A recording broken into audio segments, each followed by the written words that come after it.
débriefing par rapport à ce qui s'est passé pour Manchester, c'est-à-dire que les championnats du monde c'est déroulé à Manchester du 15 au 19. Il y a le def na dem nañ ci jàmm ñëw ci jàmm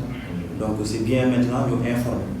les taekwondoïstes, c'est-à-dire je parle bien des taekwondoïstes. On ne répond pas à certaines rumeurs yi xaw a jàll ak yooyu yëpp, ça fait partie aussi du taekwondo. Mais ñun c'est une nouvelle équipe, on a une façon de communiquer moo taxoon dañuy bàyyi ba campagne Manchester bi jeex tak ñu doon informer qu'est-ce qui s'est réellement passé par rapport à Manchester. Moo tax tey ñu dajale fii la direction technique représentée par Baydi Ndiaye, qui est le directeur technique, il y a le médecin qui était avec nous, M. Fall qui fait partie de la cellule de com, après il y a les deux coachs, le coach principal Alioune Diobol et Babis Diallo qui était aussi de Manchester, et les athlètes. Donc am na ñenn ñu manqué parce que am na ñenn ñoo xamante ni nekkuñu fi présentement, mais en partie ñu ngi fi. Pourquoi tey ñu bëgg a informer les taekwondistes? Parce que dégg nañ fi rumeur yu bëri quoi, dégg nañ fi façon rumeur bu nekk, mais ñun dañu fi teg pour vraiment doxal taekwondo bi. Je pense que su ñu nee doxal taekwondo c'est dans l'aspect global. Yàlla dafa def ne Manchester campagne Manchester bi, c'est-à-dire que les championnats du monde de Manchester c'est pas ay 2 jours 3 jours la koy préparé. Donc les coachs ñu ngi fi, ils vont vous donner par exemple un peu d'explication comment ils ont préparé Manchester jusque-là, parce que ça fait un processus long là, avec la direction technique. Bon, je crois que l'essentiel a été dit sur le processus du début jusqu'à la fin. Peut-être joxe ci quelques recommandations rek yenn appels yi par rapport ak façon bi nga xam ne moom la ñuy traiter les informations à notre niveau. Moi je pense que on est une association, on est une fédération et que information bu ñu war a diffuser rek déjà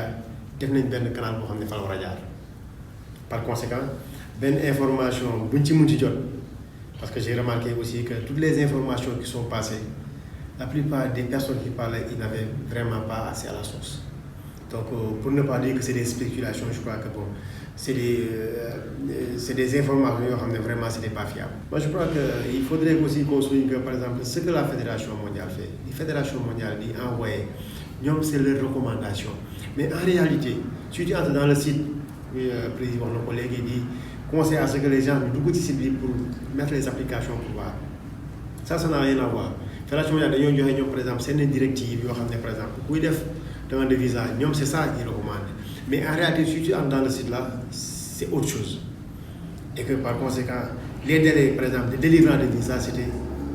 dans les 2 semaines, c'est-à-dire 15 jours. Bon, vraiment, on était dans les temps. Par rapport, même le jour même qu'on avait déposé, je crois que tout a déjà été planifié jusqu'à ce que, bon, on avait prévu de recevoir les visas le 10, le 11 ou plus tard, et par conséquent, on avait planifié notre plan de vol à partir du 10. Malheureusement, oui, c'est un problème pour amener, bon, c'est pratiquement les pays africains, et effectivement, même lorsqu'on est parti là-bas, il y en a même qui sont étonnés comment on a fait pour venir, et comme on l'a encore précisé, sur tous les participants, il y avait 17 pays qui étaient regardés, donc 15 pays au niveau de l'Afrique. Donc par conséquent, ce n'est pas un problème pour nous, c'était spécifiquement au Sénégal, ou bien c'était réservé à l'administration sénégalaise. Vraiment, chance de monde pour que le Sénégal n'ait que faux. Parce que par exemple, sur les 4 pays africains qui ont eu la chance d'avoir le visa, c'est seul le Sénégal qui est dans l'Afrique noire. Donc par conséquent, il y a aussi un aspect où aussi, par exemple, la Fédération mondiale accepte des dérogations pour que le Sénégal def peser, mais un pays quelconque def peser par exemple le même jour de la compétition, alors qu'on sait tous que ça se fait la veille. Et puis non seulement le même jour, mais aussi juste à quelques minutes des combats. Je crois que bon, là, ça veut dire qu'eux, ils ont compris et ils étaient conscients que ce n'était pas un problème pour ramener, c'est dû par exemple de la responsabilité exclusive des fédérations nationales. Donc c'est un problème qui est là. On a saisi des responsables et qui ont même affirmé qu'ils ont fait des recours au niveau par exemple de la fédération, enfin des instances de tutelle maintenant pour décrire ce problème-là, qui est un problème vraiment qui a porté préjudice à pas mal de pays et que vraiment c'est quand même difficile avec une préparation, c'est 2 ans de préparation, nous comme ça un problème de visa écoulé comme ça, bon, c'est pas évident. Mais n'empêche que bon, on est là, on est toujours avec les Sénégal, les pratiquants, on est avec le taekwondo, et que je pense que de façon transparente et de façon vraiment objective, on va vraiment faire le travail bi nga xam ne moom moo tax ñu bàyyi fii. Donc c'était surtout ça pour vous informer et pour vous dire que la porte n'est jamais fermée pour qui que ce soit koo xam ne pour les informations sur quoi que ce soit, vraiment de ne pas se focaliser sur les réseaux sociaux, et que boo ñëwee au niveau du chef de la fédération bon di nga am les informations yi nga xam ne moom moo soxla. di nuyu taekwondo yi yëpp nuyu jullit asalaamaaleykum wa rahmatullah. ba ma yoree équipe nationale ba tey defe naa ne je pense que ku nekk gis na ko équipe nationale amul rupture d'entraînement, dañuy entraîner 24 heures sur 24 ñu ngi entraîner sauf les dimanches la ñu am repos. Championnat du monde bi obstacle la woon ci sunu objectif du lu ñuy liggéey déedéet, mais dafa bokk ci yoon bi ñu war a liggéey ñu war ko tëb avancé moo doon championnat d'Afrique yi ñu jógee championnat du monde yi ñu jógee.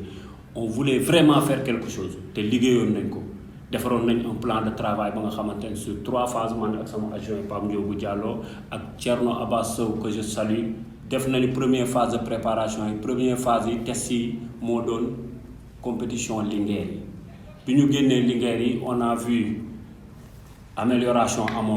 amoon na feneen fu ñu waroon a yokk ñu duggaat defaraat deuxième phase bi nan lañ ciy entamé waat suñu deuxième phase de préparation bu doon jeex ci coupe de l'ambassadeur de Corée. Bi ñu demee coupe de l'ambassadeur de Corée aussi gis nañ satisfaction foofu amoon na lu ñu waroon a yokk ñu continuer waat troisième phase bi moo doon terminé ci championnat du monde yi. Def nañ troisième phase bi defe naa ne 2 mois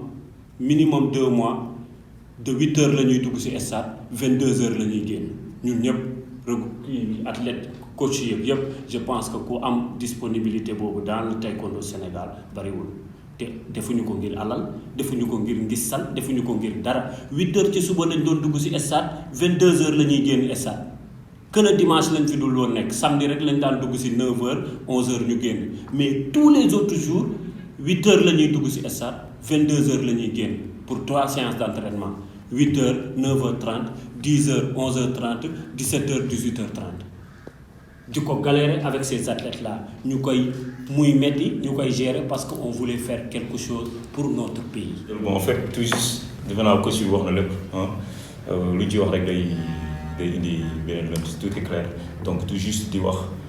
benn slogan boo xamante ne temps yi maa ngi koy dégg ci président ok dafa war a nekk benn philosophie moom la saa yi doon wax sànq ñi ñëpp bu ñu jàppee ci benn mbir bu ñu jàppee te yàlla tax après yàlla da ciy def maanaam sutura tout question mën mission am mais bu ñu xoolee nekkee benn rek yàlla maanaam il faut mu def sutura mënul bu ñaax maa ngi koy dégg fan yi mu ne ensemble nous irons loin ok donc loolu dafa war a nekk benn philosophie ñu dund ko ñun ñëpp ñuy jàppee benn mbir que ça soit sincère ok mooy bu ñuy wax sincérité bi dëggantaan lu ñuy wax ñu gëm ko lu ñuy def ñu gëm ko ñu bañ a jouer le jeu n'est-ce pas bu ñu defee loolu rek Inch'Allah on ira très très loin et que c'est valable pour tous les taekwondistes tous les pratiquants que ça soit ñun que ça soit maître bi gën a gradé ak ki nga xamante ne moo inscrire tey n'est-ce pas parce que ñun ñëpp benn tour la ñu am mooy taekwondo is ok loolu rek laa amul lu may wax ak maa ngi jégaluwaat ñëpp ci weeru koor bi di jégal ñëpp di leen remercier et que di wax Inch'Allah philosophie boobu nañ ko def suñu philosophie ñu dund ko mu sincère ci ñun ensemble nous irons loin Inch'Allah merci. Mais pour vous dire que dara xëyul rek sotti information bi ñu leen mën di jox léegi information yi c'est très clair avec le World Taekwondo dafa leer nañ ci World Taekwondo bu leen kenn jéem a nax dem nag ci Google tapé copier coller segg lu la neex rek balancer ko ci réseaux sociaux yi bëgg a jaxase xel nit yi loolu nañ ko éviter parce que championnat du monde bi demeewul noonu raison pour laquelle ñu woo ñi nga xamante ñooy toog yore cellule de communication wu fédération ñu jox leen ci quelques directives par rapport ak naka la fédération yi di doxee ci wàllu communication parce que kenn du jékki-jékki rek tëb rek wax temps yëpp nag loolu la ñuy wax pourquoi cellule de fédération bi di wax parce que dafa am loo xamante ni dafa am nu ñu koy gérer diplomatiquement ba lépp sotti ñu door a dem visa yi tey suñ ko gérer woon diplomatiquement je pense pas que aujourd'hui du ñu am visa te ni may wax ak yéen nii sax représentant au ministère des sports sa passeport am ñëwagul ba léegi mu ngi Angleterre pour vous dire que c'est extrêmement difficile pour avoir le visa. Équipe Iran meilleur au monde dans le domaine du taekwondo ñu téye seen champion du monde yëpp quelques nit ñoo fa ñëw Afrique Sénégal Maroc Égypte Tunisie ñoo fa ñëw ñeneen ñi fa yëg yëpp ci dëkk africains yi moom préciser ko waat encore c'est des expatriés ci yeneen dëkk lañ jógee ñëw juguñu seen dëkk d'origine. Ghana seen dëkk la ñuy defaree visa wu Angleterre ñun ñëpp lañ téye Nigéria kenn gisu ko fa seen dëkk la ñuy defaree visa yi tamit dañ leen téye et cetera et cetera et cetera et cetera mais loolu yëpp bu ñu ko tënkee tey bu demee ba waa Nigéria tey génnee benn message envoyé ko tamit waa World Taekwondo pour dire que c'est catastrophique championnat du monde bu toll nii ñëpp di dem di daw pour wut ay points ñu refuser leen visa c'est inadmissible pour Afrique tey jii sax la ñu jot message bu mel noonu jugee na directement ci waa Nigéria envoyé ko par fédération africaine envoyé ko tamit par fédération mondiale donc pour dire que ñu bëri bind nañ en gros loolu laa ci amoon lu ma ci dolli di wax ne taekwondoïstes yi l'avenir ñu jugera parce que am na lu nekk suñu kanam championnat du monde yi jàll na en perspective on a les Jeux africains yi ñëw d'ici quelques mois si loolu phase boobu la ñu entamé nii pour préparer vraiment les Jeux africains et je pense que coach yi ba ñu jugee Manchester automatiquement rek commencé nañu liggéey ci loolu ak waa direction technique bi di leen wax ne nañu jàpp rek suñu jàppee tôt ou tard dinañu atteindre objectif bi parce que ñun suñu objectif lenn rek mooy taekwondo nekk au sommet par rapport ak yeneen disciplines yi parce que ci loolu la ñuy daw tous les jours pour à la quête de performance nit ki nag boo xamee valeur médaille boo xamee valeur résultat donc je pense que duñ ko yàq te ñun tamit ñëw ñu pour yàq ci loolu laa amoon lu may terminer di remercier taekwondo yi si yëpp ñi nga xamante ne ñoo ñuy supporter ñi nga xamante ni envoyé nañ message équipe bi c'est ça l'esprit taekwondoïste c'est équipe nationale dem di combat nga envoyé ko message di ko gën a galvaniser pour que mu dem def résultat loolu la ñu soxla lu bëri ci seen doom yi nga xamante ni yéen a bokk ay club am na ñoo xamante ni tey ñoom la ñu doon combattre ci ay championnat yu dul jeex ñoo ñëpp y participe te vraiment seen message boobu noonu ñun fédération rafetlu nañ ko parce que loolu dafay gën a jox motivation ces athlètes là en gros di leen remercier bu baax di jégaluwaat nag ci yenn wax yi fi jóg yëpp di wax ne suñu kanam am na yeneen perspectives yi ñëw te incha allah comme ni ko maître bi waxee Alioune Jobal dañu gën a jàpp rek gën a soudé et je pense que di ci kanam dinañu permettre ñu mën a atteindre suñu objectif les Jeux africains championnat du monde cadet yi nga xamante ne dañuy ñëw y a les universiades yi nga xamante ni peut-être waa incha allah waa COMSE war nañ ci bokk pour dem universiades yi et cetera et cetera et cetera et cetera loolu yëpp ça permet de faire en fait que taekwondo gën a jëm ci kanam en tout cas loolu laa amoon fu may terminer di leen remercier di leen wax ne prochaine fois tamit nañu bàyyi xel ne fédération am na ñenn ñu leen mën a waxal am na ñoo xamante ni mën nañ leen jox information ko ñu bañ a dégg ñeneen de gauche à droite rek dafay indi ay jaxasi daal te bu boobaa rek mën na juri leneen lu nit mënul maîtriser te nañ ko éviter daal man daal ci am loolu laa amoon lu may terminer di remercier les coachs di remercier les athlètes di remercier la direction technique et puis di bàyyi parole bi cellule de communication de la fédération sénégalaise de taekwondo. Donc celui qui est vraiment appelé ou bien qui est vraiment sollicité, c'est parce qu'il est vraiment suivi. Donc coach, félicitations, adjoint, félicitations, combattant, félicitations. Parce que si les gens n'avaient pas confiance ou les gens ne voulaient pas voir quelque chose de vous, on n'allait pas appeler tout le temps vos coachs, vos adjoints ou bien vous appelez vous pour avoir des informations. Donc on peut dire que félicitations. Pour nous dire l'aspect généralité maintenant, qui est maintenant les gens qui parlent à tort et à travers, sans pour autant connaître les fonds ou bien connaître vraiment la réalité de ce qui se passe, c'est parce que aussi, il faut le mettre sur le dos de ignorance. C'est tout. Quand on ignore quelque chose, on peut pas donner des choses concrètes. Donc, si on a concret, donc l'abstrait. Donc, nous savons aussi, fédération, c'est normal. Il faut tout le temps que les gens essayent d'avoir des petites couacs. Donc, fédération, fédération mondiale, nous avons exactement la fédération nationale. Donc, je fais un instant aussi. Et quoi qu'on dise, ceux qui ont eu à parler dans les réseaux sociaux ou quoi d'autre aussi, ils sont intéressés, c'est tout. Parce que les intéressés, ils prêchaient le faux pour avoir le vrai. Aujourd'hui, le président, le coach, tout le monde a le vrai sens de ce qui s'est passé. Donc, nous sentons qu'il y a le nom. Donc, nous savons aussi que l'information est relayée à travers les fausses informations ils ont la vérité. Quel est le moi ki nga xam ne moom la mbir mi moom moo yoroon mbir mi donc xanaa su ko waxee ci ngay mën a donc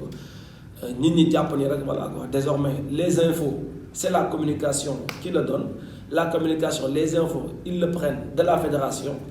et voilà ñu jàppee ko nag mu nekk chaîne quoi donc nit ñi ñu baalu àq ñëpp parce que c'est vrai c'était dur gëmoon équipe bi gëm fédération moo tax tout le temps nit ñi di wax ñàkk a xam moo taxoon ñuy prêcher le faux pour xam le vrai maintenant ils connaissent la vérité à travers la fédération à travers les techniciens donc